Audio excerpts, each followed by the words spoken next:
Hello everyone. Today we have with us Viraf Mehta. Viraf has been a social anthropologist and has served with the Tata Group on their CSR activities for over 2 decades. In the past, Viraf has also been the CEO for Partners in Change and has been a founding member and the chairperson for South Asia Forum for Responsible Business. Viraf, thank you for joining us. Most welcome. Pleasure to be here.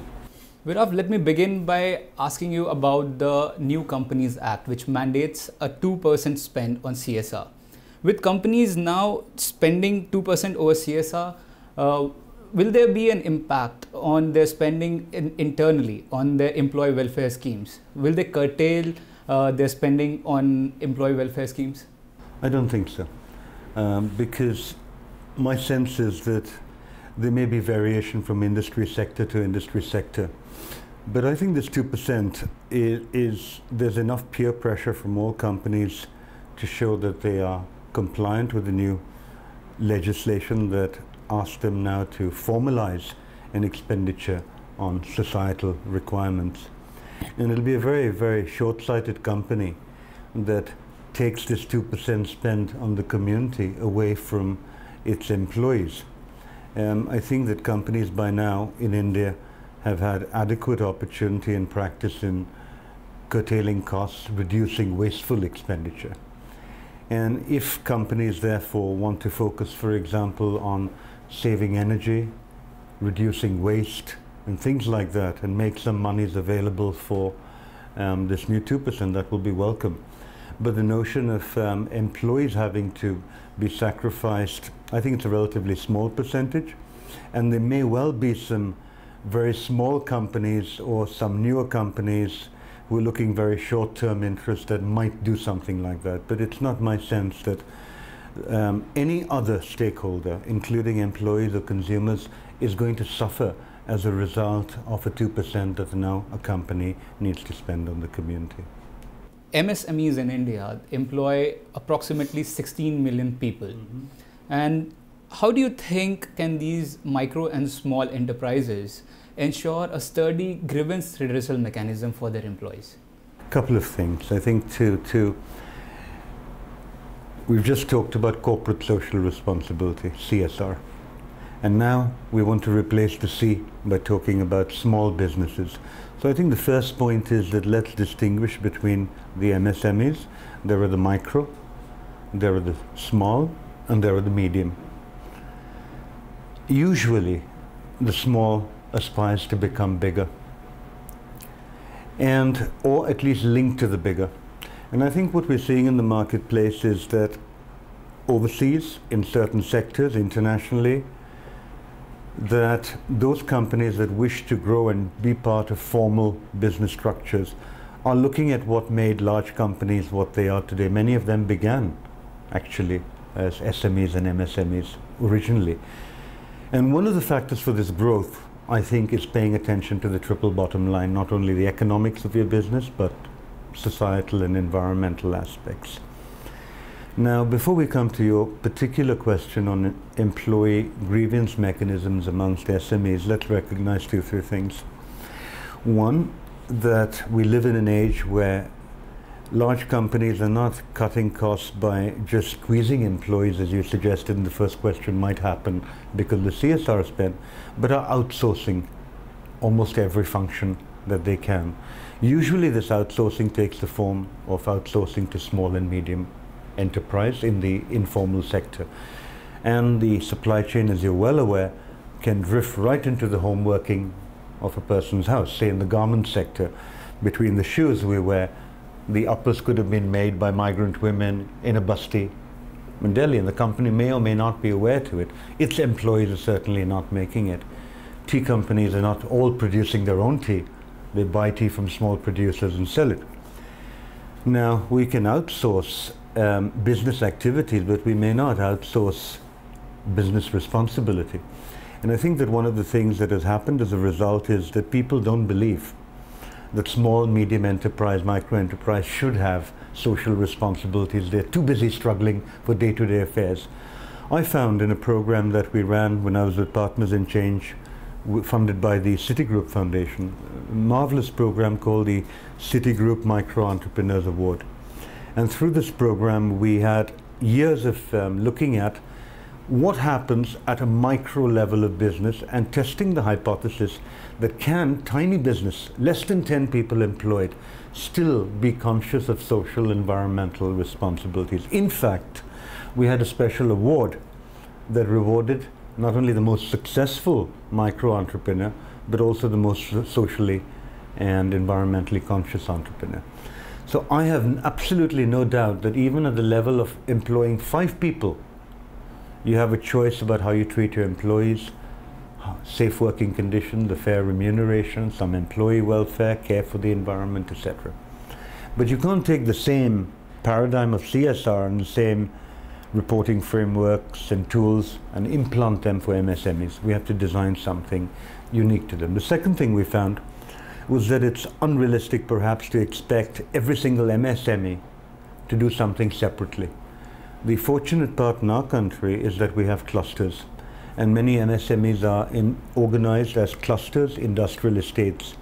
Now, if there are 500 SMEs manufacturing garments in one industrial estate, their footprint is huge, but as one SME is tiny.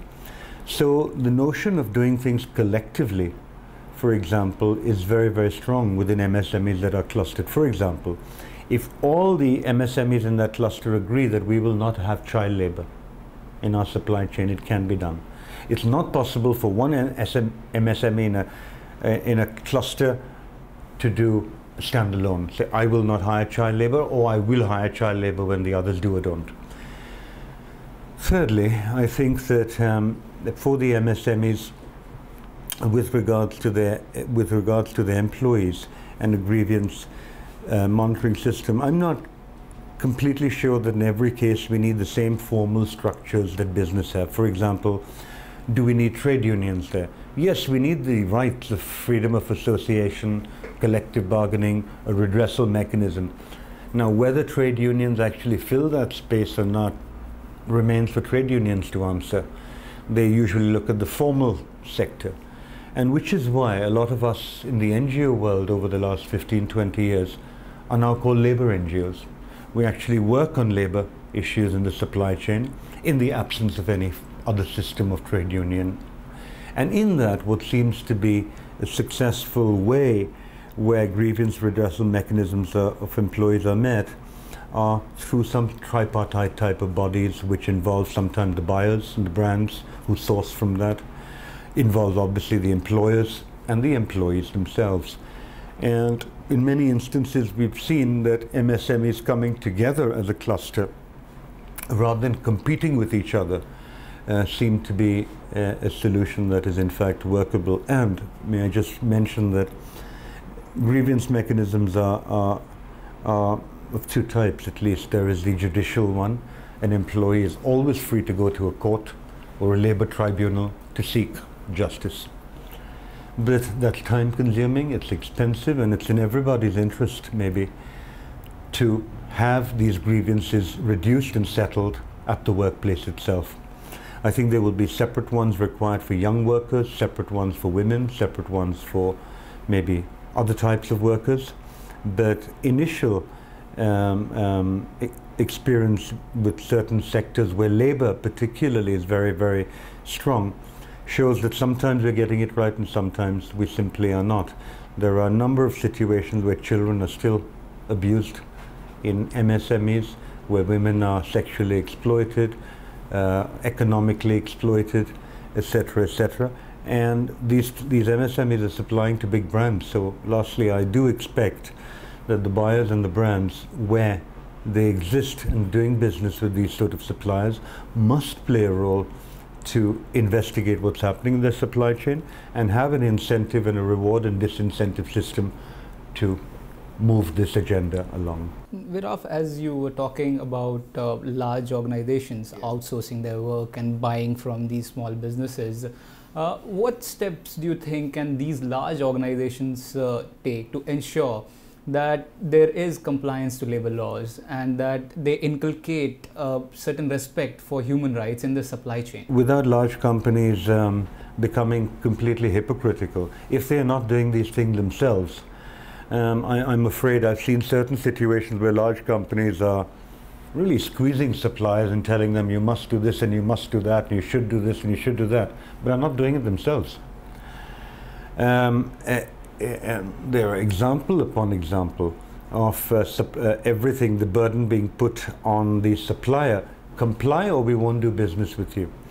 Now this happens in export as well. If we're exporting to a country and there's one child found working in India, the contract may be lost, and I don't think this is the right approach. If we've learned something in the past 20 years of audit and compliance, is that simple policing alone does not work. And certainly doesn't work in a country like ours, because we either find a way to show something and do something different, or we show compliance but no real changes. So compliance is easy to show an auditor on one day in a year, but I'm interested in maintaining not compliance but going beyond compliance, and you only go beyond compliance when you see a business case and you see an incentive. So my answer to you is that the large businesses must first demonstrate by practicing these tenets themselves. If they are squeezing, having dispute after dispute with land, with government officials, they are indulging in bribery, corruption, they are not environmentally friendly, they squeeze their own employees, how can they preach to MSMEs? However, if a company is doing so and wishes to, if you like, clean up its supply chain, then I think a company, number one, must set certain standards. That if you wish to do business with me, here is a code of conduct that you must follow, and we will check. Number two, a company must support such initiatives by giving training and capacity building to that SME. Number three, I think companies can provide incentives and disincentives for compliant and non-compliant suppliers, and hunt not only for the lowest cost, but I think the longest term relationship and the best quality overall. So these are all things that companies are doing, in fact, in certain business sectors that are leading, and some business sectors are laggard yet. We cannot safely take the stance that, oh, that's a separate business, I'm a separate business, and that's their business. It is smaller, it needs help, and lastly, I think this is the business of various sectors. If we look at suppliers, there are those suppliers that are either captive to you, only supply to you, in which case you have full control over them. But if they supply to you, me, he, she, and all of us, then surely collectively we can put pressure on that supplier, because it's a common supplier, and there's no business case lost in all of us improving and reducing our business risk and increasing efficiency in our supply chain. To do this means that I think we can't wait for legislation all the time, and I don't think everything needs to be legislated. I think in the West things have moved further because there have actually been more civil society and media campaigns about poor working conditions in supply chains. In India today, most of the reporting on corporations is about their philanthropy or large stories, but is not looking at the issue of supply chain. Business schools are not teaching supply chain management. And this is a pity, because companies want to source directly from farmer vegetables. Companies want to go direct and reinvent a new supply chain. But we still don't have Indian codes. Many of these supply chain relationships are dominated by international codes. But I think the time is coming where we will have a label made by an ISI or some mark that guarantees you and me as consumers that the supply chain is clean. So the big companies have a very large role to play. Viraf, also as businesses expand, it is imperative of them that they do so by keeping the community interests intact. In your opinion, what steps can be taken by businesses to engage more effectively when they're engaging with communities, and especially so when they're doing this in tribal areas or tribal communities? Business and communities are as old as history. I mean, I've never seen it as business and the community. Business is part of the community, first of all. And I think that when we say, what do you do as a company for your community? I am part of the community. But we should look at it like that. But however, the relationship between business and a community, as you've rightly pointed out, varies enormously. There can be a business in Delhi, right here, surrounded by upmarket colonies, and that's its community. Or would you argue that its community is where it sources from? Would you argue? So I think the first question is for a business to define who its community is. For some, it's the immediate local community, like in our public sector. The local community is actually defined by a radius of so many kilometers. That peripheral development I will do for 20 or 40 kilometers around my factory. But your community that you impact may be 500 kilometers away through your products or your services, not only in proximity to you. A bank does business over here. Is its community here, or is its community to the community eventually who it lends to? And these are questions the company has to ask. So no company has just one community. I think if you simply take a factory in a rural area that's unique and it's surrounded by 5 villages, then probably that's it. But the pollution may be 30 kilometers downstream. So I would not use the word community as much as impacted stakeholders. Community is every one of us. Now, usually in India, corporations are working either in 2 ways in the community, purely philanthropically. I have no impact on you, my business has nothing to do with you, but there is, let us say, a flood in Uttaranchal. So I will go and do something for that community. It's not my community, but it's a national community. What is my community? But my community, if I'm a factory in Dehradun or in Mussoorie and the floods have happened a few kilometers away, then my labor might come from there, becomes a strategic community in a different way. So I'm not going to refer in this conversation to the philanthropic and the charitable things of helping people who are not your community. But I would urge companies use its employees, because we are part of the community. So employees can make a big difference by giving knowledge about the community, meeting with community leaders, meeting with social representatives, and setting up a system that you don't only meet with your community when there's a problem. You should have a stakeholder engagement system, and I must say that you did mention the Tatas where I used to work, and examples of some of the best I've seen community-based dialogues are to be found within the Tata Group. For example, in the community, I had relationships with old people, young people, wives of employees, tribal people, non-tribal people, people from scheduled caste and tribe, disabled people. These are all parts of my community. It's not one amorphous mass, and everyone has different needs. So I think breaking up your community, seeing who is closest to your business, both from the point of view of you having an impact on them, and I think lastly, the community is not something to be done charity for. The community is part of the reason why you exist at all, to provide goods and services to them. So I think for companies, the chief executive, their offices, must have their finger on the pulse of what is happening in their community, whoever that community is. If they don't, then they find out soon enough that problems occur, anti-company problems. You can't acquire land, you can't expand, you can't recruit, you can't do your business peacefully, and all because you did not have a dialogue mechanism with your community. So that principle of the NVGs, National Voluntary Guidelines, one whole principle is devoted to stakeholder engagement. So 2 parts to conclude your answer: communities, companies, what they must do, but it must establish, just the same way I engage with my consumers, asking them every day, do you like my product? What new things can I do? Why aren't we doing the same with communities? And if we did, companies may be afraid that there'll be a lot of demands that they can't handle, but this is not true. I think what companies want is not always things from the company. It wants an opportunity to share, air its grievances, be heard by the company. So I think those companies that are listening to communities, employees, and other stakeholders will continue to do well. And it should also happen within a sector. If all of us are unhappy about nuclear power and have concerns, for example, after the recent global disasters, surely the nuclear power industry should be reaching out to allay concerns. And I think it's that type of willingness to communicate. So it rests on also disclosure of information. I want to stress this. We are a country with the RTI.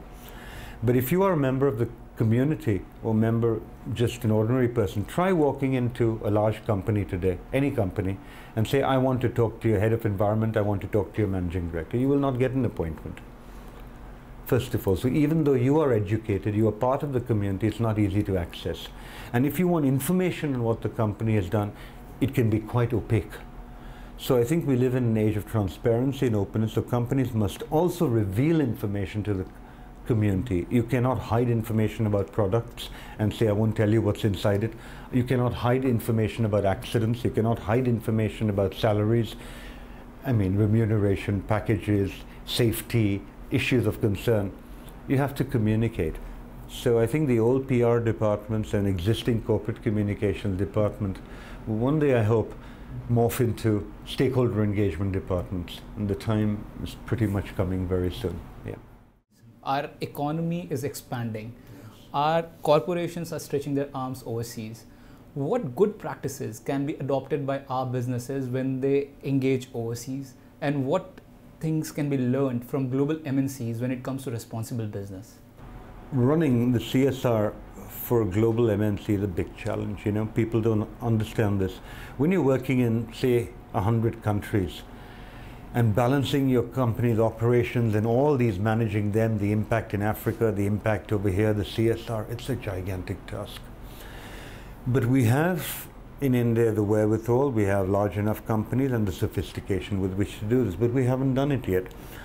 I have not yet read a single Indian company can show me a booklet or a strategy document. This is my plan in 40 market, this is what I do, read it.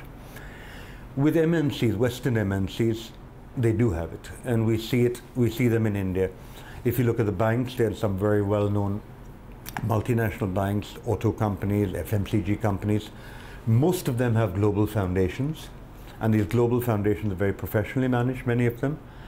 And in their reporting, through the GRI and other means, they have a country annex where frequently now they're putting country-specific information. What has ex-Western MNC done in India? Not one generic report for the whole world. For us, I think that in the European markets, when we're operating there, my sense is that, once again, I think in the European markets, and certainly in India, a top issue for us is the issue of corruption. Political parties have been formed because of it. We lose many percentage points, and I'm not claiming that we need lessons from the West on how to deal with corruption. But I think as you're dealing with more refined and sophisticated systems overseas that have put excellent systems in place to tackle corruption, digitization, transparency, disclosure, grievance mechanism, whistleblowing, all this international experience, India is no more corrupt or less corrupt than anybody else, I don't believe, as a people. But our systems allow for some corruption to happen that absolutely can be stopped. And these technologies of stopping corruption and mechanisms are available, best practice.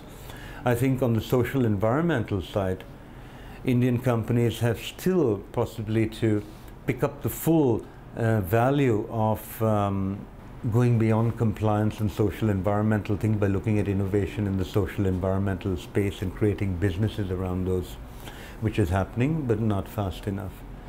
I think that overseas, there will also be an opportunity for us as we compete with China and other countries. If they're not, as a country, doing enough on CSR, chances are that Indian companies can benefit and get jobs. I think there are examples where embassies, our own Indian embassies, are all over the world. Why don't these embassies create a cell to help companies? I've had this, for example, in the Middle East, where our labor go in large numbers, when they have problems, they can come to the embassy and seek some assistance. Why can't our businesses go to embassies, and why aren't our foreign embassies waving India Inc.'s flag more aggressively? I think we ourselves, when we bid for businesses overseas, must pitch our CSR rather than say, oh, that's 2% for India, we don't do CSR elsewhere. But say, look, when we come to your country, it's not only more better goods, services, and all those usual things, but we will add value to your community. And we should be able to say this and demonstrate it. I think when our government and Narendra Modi was in, our PM was in Nepal, you're well aware that those hydropower projects are not stalled just for political reasons. They are stalled because of lack of CSR around the power plants. And I hope the Prime Minister understands that Indian business, who has been awarded those contracts. When I talk to the managers in Nepal, they tell me corporate headquarters in India not helping us, we don't have any CSR money. So they do nothing for the local community. The local community then say Indian company is bad, does nothing for the local community, doesn't give jobs, doesn't get involved. India mein karte, yahan nahi karte. Now surely 50 crores or 50 lakhs spent in Nepal can secure us some hydropower which we urgently need for our economic growth. And isn't that a tiny sum of money?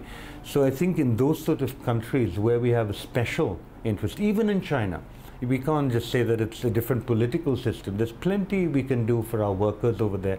Take our best practice abroad. If we see a very good practice there that is replicable here, we should do so.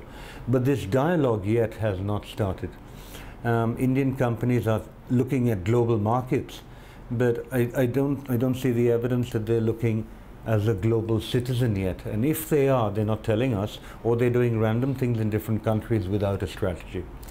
So it's a pity that India Inc. is now, at least a couple of decades old.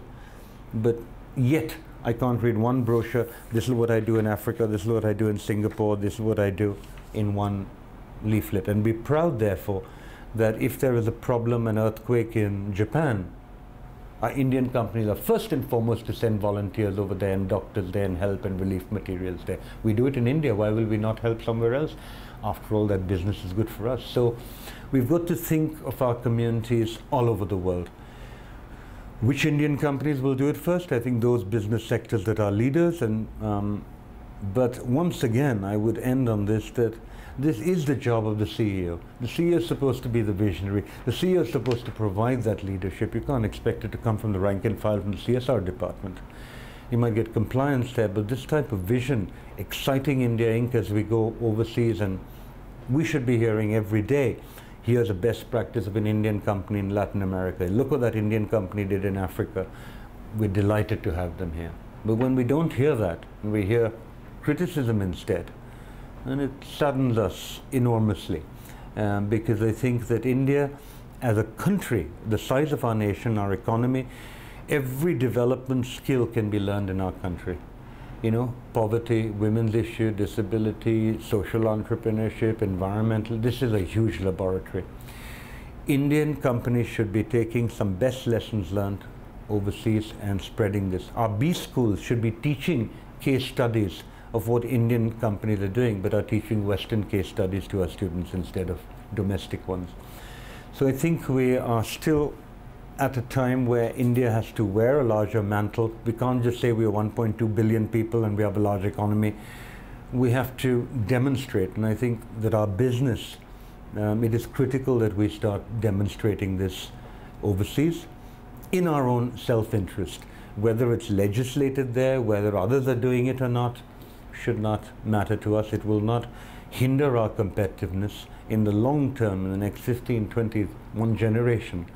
I hope when companies are ranked in a country, for example, in Vietnam, I've gone many years ago and I was talking to factory workers and I said, if you have a choice, which factories would you like to work in? And they have perfected it. They will tell you, well, for food, that country. For payment, this country's factory. For opportunity, that one. They knew which was the best to work with. And I thought, but we didn't know that as countries, and therefore we lose employees to other factories, etc., etc. So I think it's strategic, and I think our government and India Inc., meaning FICCI, CI, our large chambers, have a big role to play in that, because they are global chambers, they have offices overseas, and they should market. There's something called, I think the CI has pulled India Brand Equity Foundation, IBEF, and I've been saying for a long time that part of this brand must include human rights, environment, and social thing, not just the brand of the product and the quality and traditional issues. At a last level, India still tends to follow what is happening globally. So reporting frameworks are made in Amsterdam and then they come to India and we adapt it here.